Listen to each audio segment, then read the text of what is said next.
General Asim Munir field marshal. रात ये सऊदीया में थे। कल 4 घंटे का सफ़र करने के बाद ये असर के वक्त सऊदी अरब पहुँचे। मगरिब इन्होंने बैतुल्लाह शरीफ में पढ़ी।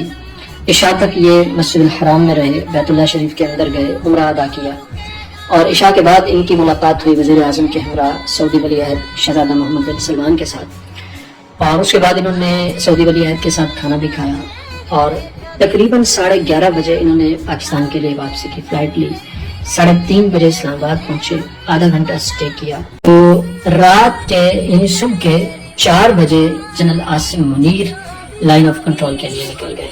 पहले एक तवील सफर किया सऊदी अरब का, उसके बाद वापसी का सफर किया, दरमियान में उम्रा भी अदा किया, सऊदी वली अहद से मुलाकात भी की और आज सुबह 7 बजे लाइन ऑफ कंट्रोल पर पाकिस्तानी जवानों के साथ ईद की नमाज अदा की, उन्हें गले लगाया, उनकी कुर्बानियों का एतराफ किया, उनके सामने खिताब किया, उनसे मुलाकात की और अपने शहदा को खिराज तहसीन पेश किया।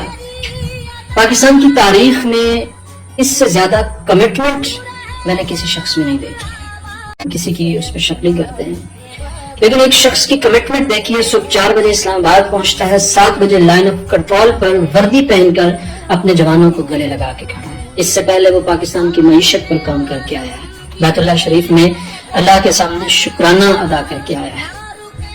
ढूंढोगे अगर मुल्कों मुल्कों, मिलने के नहीं नायाब है हम। ऐसे लोगों की कदर कीजिए।